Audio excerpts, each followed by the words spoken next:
When you reach for pink, why are you reaching for it? How does it show up in your artwork or design? Well, that's interesting. I think the Pinkiest Pink is an artwork. So probably the best known artwork I've made with pink is probably that. So it's hard to talk about anything else really, because that's like the main thing I've ever done with pink, and a lot of people have connected with it in a way. So I think I reached for it because I felt it was politicized. I knew it had a potency, and I wanted to sort of start that dialogue around the idea of owning colours, and I thought pink was the right one to use. But I do use pink in my paintings as well, and there's often a moment where I don't know how to put it, but it's almost like nothing else will do, and the pink is the answer. And you'll see that in my work a lot around when I paint text sometimes. It appears in a very bright kind of toxic pink, and that's why I developed the pink in the first place. I used it for a whole series of text works first. Siren is, quote, adorned in gold. Watching her dance and glimmer while spinning around and swinging her arms was mesmerizing, like a sharp, human-shaped disco ball, end quote. That's a perfect description. It's like, Manjushri, the Bodhisattva of wisdom, has multiple hands. And it's but like a lot of times when beings have multiple hands, it's because they're more than we can imagine. Humanity can't understand the divine. And they have to tell all these stories. So they have because each part tells a part of the story. So they have all of these things. And so I'm picturing Manjushri. Like with all the hands. I love that. Absolutely. Yeah, especially if you're like pausing and pausing. Right? She moves so quickly.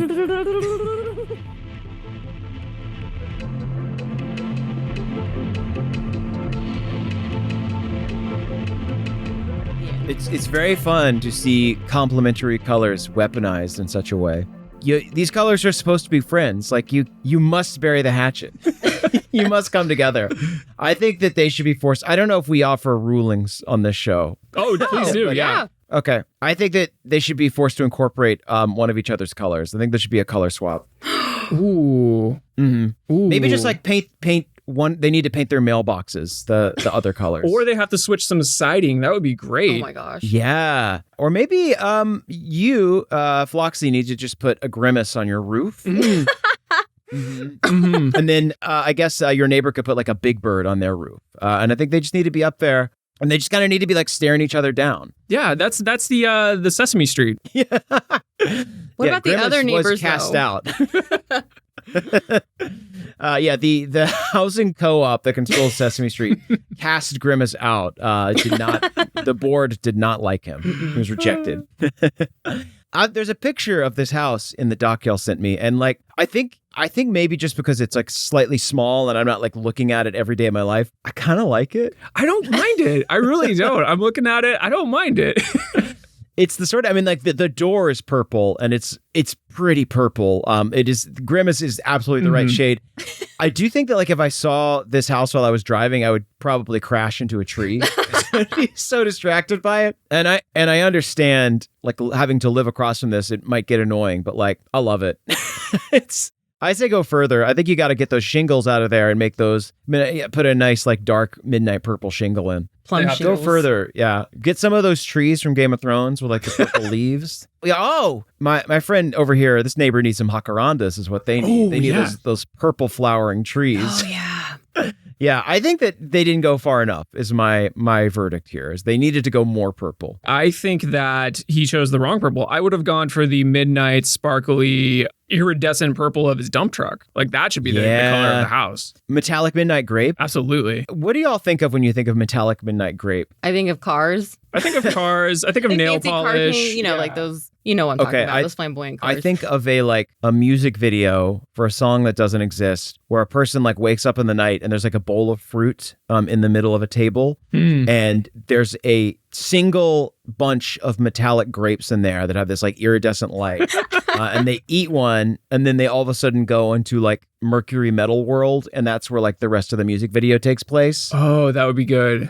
Yeah. That would be so good. What is that like? What was that TV show with the 3D graphics where they get sucked in the 90s? It reminds me of that. Big Bad Beetleborgs? Something like VR that. Troopers? Yeah. Okay. I don't know. I would love to.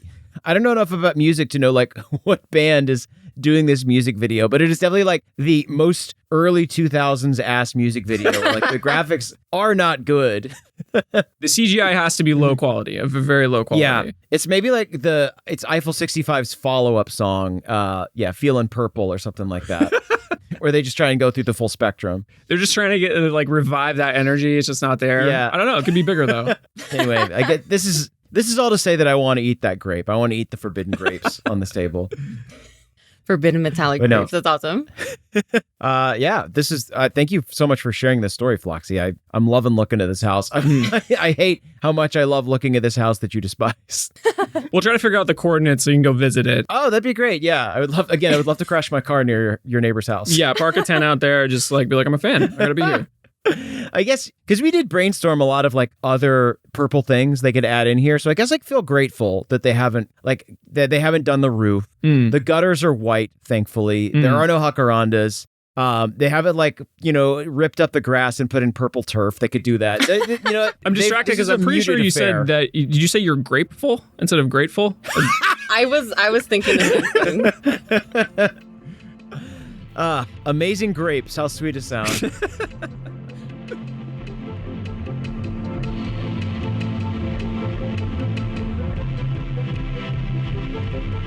King Carlos III was part of one of the most powerful dynasties in Europe, Les Bourbons, the Bourbons, who actually helped fund the American Revolution, but not just to advance the Enlightenment, but also to stick it to the Brits. Yeah, stick it to them in their beans and sausage breakfast. What the fuck?